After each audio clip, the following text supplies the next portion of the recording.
First of all, I think what you call looking for optimism in Washington, we call that wishful thinking. And while I totally appreciate that we're scary investors, that's this wishful thinking in Washington, what it's doing is it's stagnating policy. Policy in Washington is very hard to change. And part of the reason is we always think the solution is just on the horizon. It's going to come by itself. You know what I mean? Not to pick on the president, but he thinks that we're going to pay off the debt, have 4% to 6% economic growth. I mean, that's an extreme case, and that's going to solve all of our problems, right? I mean, it's not going to happen. The demographics are embedded, and the way out of them is to start moving towards fixes. And in the healthcare space, you're absolutely right. It's about finding the technologies that don't drive up costs, but actually drive up efficiency. But that's not going to happen by itself. It's going to happen with policy change, both on the public side and on the private side.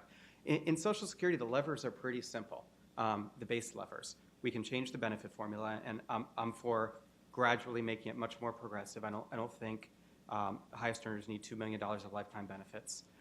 We can change the cost of living adjustment. I'm for using a more accurate measure of inflation, not for closing it. We can raise the retirement age. I think very gradual increasing on Simpson Bowles. We raised it from 67 to 69 by 2075. So we thought that was enough time for people to plan, right? Saturday Night Live made fun of us that next time you see a baby crying, it's because they're going to work 2 more years. So I think if you make those kinds of gradual changes, and then more money is going to have to come in, is the other side. The payroll tax rate and the payroll tax cap.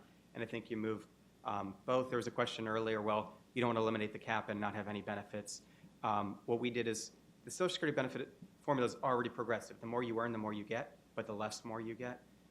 You can raise the cap and give them even less more at that higher rate. And there's lots of ways around this to keep it a universal contributory system. So in Social Security, I think you need to do a combination of those. It's too late. If we had done this 15 years ago, someone could have had their preferred solution. We could have done this all for on the benefit side from new retirees, or all on the tax side from tax max. Eliminating the tax max doesn't solve the problem anymore. Eliminating benefits for current retirees barely solves the problem, so no realistic thing for current retirees, gradual. But outside of Social Security, I think we have this broader issue, which is that we have an aging population. And this aging population is affecting the federal finances, Social Security, Medicare, the tax base. It's affecting private and municipal and state pensions, but it's also affecting our economic growth trajectory. I mean, it's the reason that we're probably going to have 2% growth for the next couple of decades, not 3% growth as we've had historically. It's because of an aging population. Some of that there's nothing we can do about, but some of it we can do stuff about. We can encourage more immigration. We can encourage more. I know that's unpopular in the current political environment, but that's how you bring money. That's not a permanent solution, by the way, because eventually immigrants become retirees too, right? They all age. So that buys you time. It doesn't solve the problem. But maybe it buys you time to make these other adjustments. The other piece, which Josh started to touch on in his talk, is we need to really encourage, both on the employer and the employer side, productive aging. We need to encourage folks to be working longer in a more flexible types of environments, more phased retirement, more encore careers, more generally more delayed retirement. And that means looking at this a little bit holistically. Right now we have about 10 different retirement ages, right? At 59, you can start getting a retirement account. At 62, you can start getting Social Security. At 65, you get Medicare.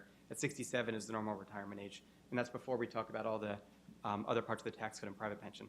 So I think starting to send the right signals, setting the right regulations, and putting the right incentives to encourage people to work a little bit longer can help us a lot with that population aging.